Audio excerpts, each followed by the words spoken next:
มาสูงพี่น้องผู้ปันแห้งสื่อข่าวแซนมีเดียข่าวดังเสียงนะครับเนาะเมื่อในก็แม่นยาในวันที่18เดือนธันวาคม2025นะครับตอนด่านในรายการข่าวขาดตอนนี้ได้ก็เดียวตั้งข่าวเงาเกี่ยวกับเรื่องซึกมารและดังจุ่มซึกปิตุสิตปาโอเพียนโอกำกินต่อกวนเมืองเตือนไปเพศซึกในสีเวงสีเสียงนะครับเดี๋ยวดังข่าวเงาในเสียวก็มาผักตอนปันพี่น้องเขากว่านะครับเนาะเดี๋ยวเงาไล่ในเมืองไต้ปัจจันสีเวงสีเสียงนะครับอันถูกจุ่มซึกปิตุสิตปาโอเขานิกจากกวนเมืองในนะครับตับของสีซึกมาในดังจุ่มซึกปิดุจิตปะโอเพียนโอกำกินต่อกนเมืองเตือนปลายเพกว่าตั้งกุ้งสุดเจเวงสีเสียงซึ่งแต่ปัจจันและหูจอมหนังไหนนะครับกนเมืองปลายเพซึกอันโลตีเจเวงยองหวยและภายคุณปลายเพซึกเสียหอดกว่าตีวันนองปลายเย็นและวันลอยเจกุ้งสุดเจเวงสีเสียงนั้นได้ถูกญาซึกมันเขาห้ามเฮอำปันออกกว่าต่างตีอำปันสืบปลายเพกว่าเลยเส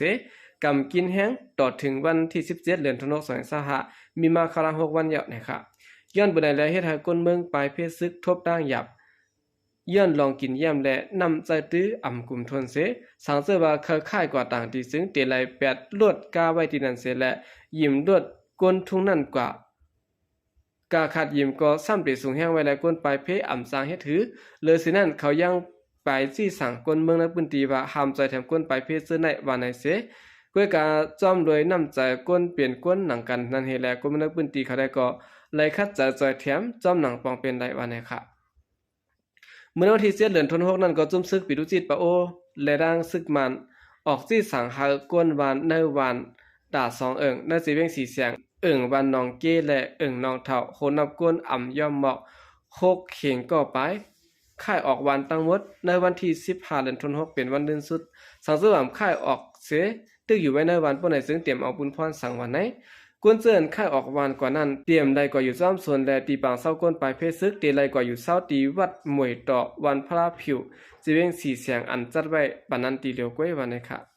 ไว้เสียส่งลีกสั่งหากวนเมืองและค่ายออกวานกว่ายาวนั้นและผู้ว่าของสีซึกมาในดังจุ่มซึกปิดุจิตปะโอเพียนโอเขามาปักตับเอาตีไว้จอมเจอในวันเจอในเสียยาวนอกเดือนสินั้นก็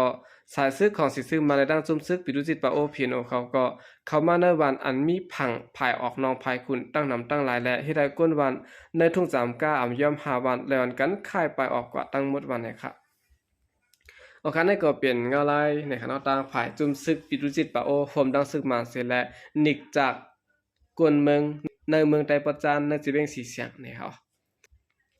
สืบเสแล้วข่าวขึ้นมาถ่อมด้วยข่าวเงาเกี่ยวกับเรื่องซึกมันเจ้าเครื่องมินตึกและ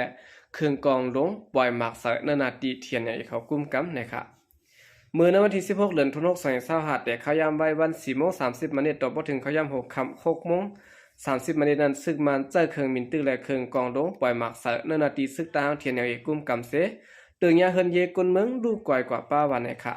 กุนจำใจกันดังตับซึกตางเทียนลัดก่อยดังสื่อข่าวผู้ดฮอกเขาว่าเครื่องมินตึกซึกมันมาปล่อยหมากกว่าตีหิมห้อมวันศาสตร์วงกลางจะเวียงนำตูและเวียงกดขายเขาเจ้าเครื่องมิน4ลำ1ลำในมันปล่อยหมาก1ปอก2ดูเขาลองดูหมัดเจ็บได้ก่อนไปฮู้จอมเตะๆวันไหนค่ะในวันเดียวกันนั้นก้วยหนังเก่าซึกมันเจ้ากองลงปล่อยหมากกว่าตุกเสตั้งปอกปูตะเวียงนองเขียวและเฮ็ดให้ตึงยาขึ้นกวนเมืองลูกก่อยกว่า2หลังไหนก้นจำใจกันตั้งตับซึกตั้งเทียนในรัฐนี้หนังไหนเขาปล่อยหมากลงมาเต็มมีอยู่มอก6ลูกค่ะตา2ลูกในกว่าเตืองยาขึ้นกวนเมืองแทงลูก1ซ้ำกว่าตกยาเหนือเส้นต่างรถไฟแทงลูก1ซ้ำกว่าตกในเถื่อนตกยาในบางแก้วหมุนเจ้าซ้ำ3ลูกมาเลยค่ะแล้วว่ายามเดี๋ยวซึ่งมาตั้งซึกตั้งเทียนเป็นปาตึกกันไว้หาวแห้งในทุ่งตองคำสิเวียงหนองเขียวเปื่อมกะซึ่งมันเส้นกุ้มกำอยู่ไว้ในเวียงลาเซียวนั้นติงยับไหลก่อนทางถึงมาเปลี่ยนก้นซึกตั้งไหนผู้หับการเก่าระดับซึกมันก็เฮ็ดCDMสินหยอปืนเผาในสู่ตัววงกลสุนตัวมันไว้หนังในนะครับโอเคนั่นก็เปลี่ยนเงาลายตีหนองเขียวนะครับซึกมันส่งเครื่องมินตึกเมื่อปล่อยหมากใส่ได้ดังยืมหมากลงใส่ป้านะครับสืบเสนอข่าวขึ้นมาถ่อมด้วยข่าวเงาเกี่ยวกับเรื่องปูก้างปูเก๋เมืองตวนเลือกก้นตะหับท่ามการซึกจุบที่15เงื่องแหวมไหลนะครับปูก้างปูเก๋และห้องการผายพองงำกูลองอันอยู่ไว้ภายใต้ซึกมันแหล่ลำหาห้องกวนมาในปืนตีอันป้าในเส้นสายไม้หับท่ามการซึกเฮามาเข้าห่มในปางกุ้มในในวันในสิเวียงเมืองตวนจึงได้ปลดออกวันนะคะเมื่อวันที่16เดือนธันวาคม2025ขยามไว้วัน1 โมงปูก้างปูเกตในปอกเมียวมาห้องเอากวนในปอกเสร็จแล้วเฮ็ดปางกุ้ม เลือกก้นตากว่าหับท่ามการซึกเงื่องแบบไรบ่ปลายเตียวเรื่องปอแม่ตีเฮิรนวันในเขากวนซ้ายในพื้นที่ดัดก่อยด้านสื่อข่าวพุทธฮอกเขาว่าเมื่อว่าในเลือกก้นในปอกอันเขาเนเส้นปานตะหับท่ามการซึก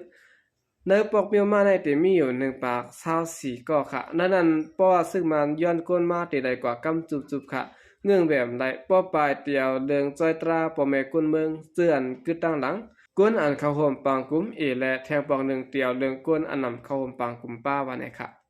ในปอกเมียวมาในมีหลังเฮือนอยู่3 ปากไปนั้นปูก้างปูเกในด้านห้องการผ่ายพ้องงามเขาแจกออกไว้ก้นอันนำป้าตะหับท่ามการซึกเปลี่ยนก้นและขาบการคุ้นผู้ถูกขับตั้งจอยลูกอ่อนตึกขึ้นห้องเฮียนเจอในแต่ก่อหลอดอำป้าตาก่อหับท่ามการซึกก้นเสื่อเขาในเส้นบานตาหับท่ามการซึกแต่มีอยู่1 ปาก24เกาะในก้น1 ปาก24ก็นั้นพอซึกมาย้อนก้นมา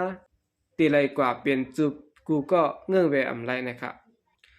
ก้นจาในพื้นที่หลักกว่าด้านสื่อข่าวพุทธเขาว่าก้นอำเคยกว่าหับท่ามการซึกนั้นตีไรกว่าอุกการตั้งผู้กลางผู้เกณฑ์ในปอกแล้วตีไรปันเงิน1 ปากแสนถึง2 ปากแสนแปะค่ะก้นเหตุการณ์หากินวันไหนวันนั้นเป็นไรค่ะอ่อนกันไปเขา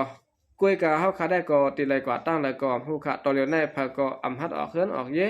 บางเสื้อก็ปลายกันหมดยาวค่ะอยากผิดกินจะแตะว่าไหนแต่หากท่ามการซึกตีเบี้ยงเมืองตัวในจุบ1และจุบ1เหมือนกันค่ะเงินได้ก็ไรปันกูเลิน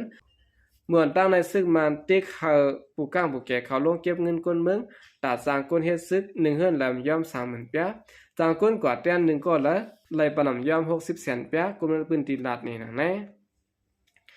ตอนตาก้นหนุ่มเจิ้นก็เห็นลีเห็นลายต่างตีต่างเวียงนั้นต่างซึ่งเมืองในซึ่งตักเตไลเอาลีกัมตีจันซ้อมคงเห็นลองว่าผู้ชายก็ในตึกเห็นลีกอยู่ตีจันซ้อมในแต่ในมาในป้าพูดมีปุ่นพรเขาลัดในหนังในเมื่อหนังในดีวันภายแขในสิเบียงเมืองตนก็เลยปันเงินตะหับท่ามการซึกกูเลินบางเลินเลยปันน้ำบางเลินเลยปันวันในค่ะเมื่อในกุ้ยหนังก่อนนะครับในวันที่13 เดือนธันวาคม2565นั้นก็ซึกมันกึ่งก้างเข้ากดทัดเส้นสายไม้แขกในปอกวันมาเมียวมาย้อนด้วยเส้นสายไม้ของเฮือนศิลตีเงียบกว่าก้นใจหนุ่ม2ก็อายุ20 ปีไปในปอกวันมาในเดือนนั้นกุ้ยหนังเก่าภายประดิษฐ์ซึกมันแหลลำหาตีเงียบกวนในเมืองตนนะครับเนาะนากองมูปุ่งปากแคมตั้งหมดเงียบกว่า8 เกาะกวนมาในพื้นที่ลาดนี่หนังในที่ในเมืองตัวในมีปอกใหญ่อยู่3 ปอกค่ะเป็นปอกหนองปลาเย็นปอกเมียวมาและปอกวันมาซึ่งมันเด็กใจเก็บเงินเก็บซึกซึ่งไหนย่อม14 ปอก1 ปอกในไหลปันก้นซึก1 วัน1 ปอก2-3 เกาะไหลหูซ้อมหนังในเขาโอเคนี่ก็เป็นข่าวเงาลองตรงหนึ่งซึกมันเขาในค่ะเนาะก็มีลองเก็บซึกหมากหาวแห้งนะครับกำได้กว่าไรเยอะนะครับเนาะเมื่อกูบอกได้ก็ไหลปันเงินเสียเยอะกว่านะครับโอเคกำนึงสนัยก็ยินจมนับยองกุมันถึงพี่น้องผู้กำเทียมปัญหาเขาตั้งเสียงอยู่เขายินจมนับยามอย่านำเสียข่าวใจก็เดียมาส่งค่ะ